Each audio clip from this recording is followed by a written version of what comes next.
Olá, tudo bem com você?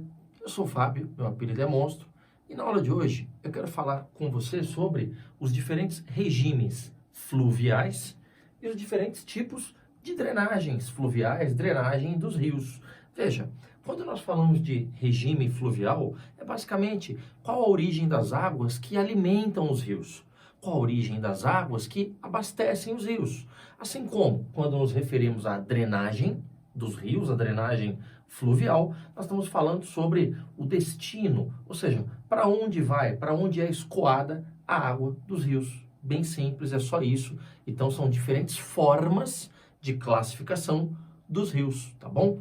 Olha só, quando nós falamos que um rio é um rio de regime pluvial, você imagina, um rio de regime pluvial é um rio que é alimentado, que é abastecido pelas águas das chuvas. Então, a principal fonte, ó, a principal fonte que alimentam os rios de regime pluvial são as águas das chuvas. Assim como quando um rio ele é um rio de origem nival, ora nós estamos falando de rios formados a partir, principalmente no verão, a partir do derretimento das neves. Então, quando um rio é de regime nival, ele é formado pelo derretimento da neve.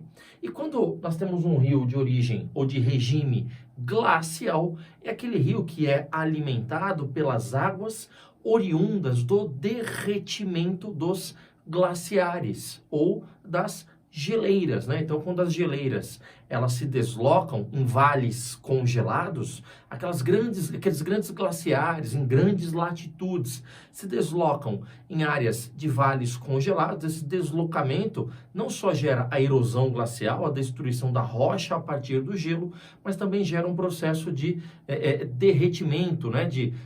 O gelo ele é destruído e ele passa para o estado líquido, dando origem aos rios, alimentando os rios, sendo esses rios, portanto, alimentados pela água oriunda do derretimento dos glaciares ou das geleiras. Então, vamos colocar aqui, ó, glaciares ou geleiras, sendo, de fato, a origem desses rios de regime glacial. E temos alguns rios que são rios de regime misto. Trouxe para você o exemplo clássico do Rio Amazonas, né? O Rio Amazonas, ele nasce lá na Cordilheira dos Andes, a partir do derretimento do gelo, da neve andina. Então, o Rio Amazonas, ele é de origem nival.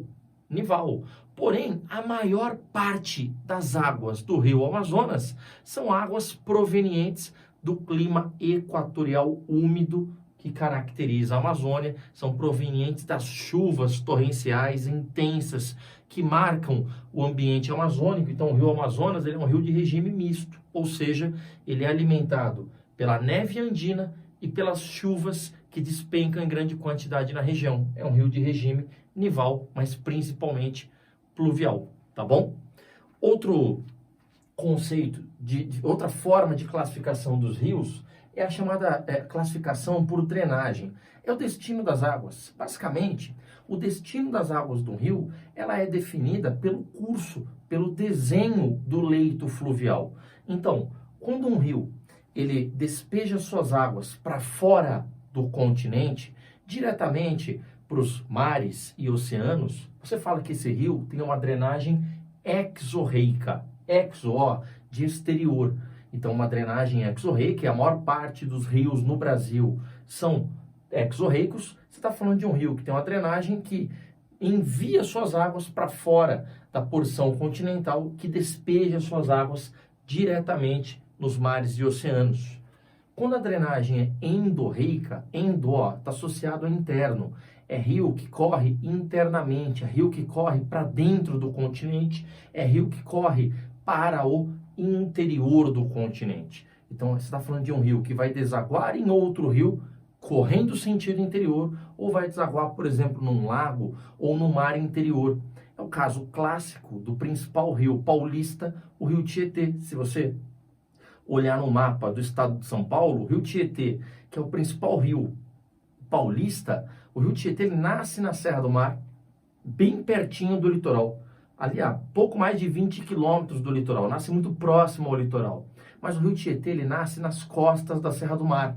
Então, ao invés dele correr para o oceano, ele corre para o interior, onde vai desaguar as suas águas no rio Paraná. Então, o rio Tietê, como um exemplo clássico de uma drenagem do tipo endorreica, tá bom?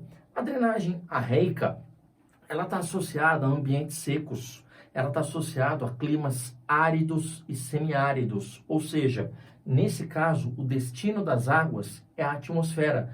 A água se perde por evaporação.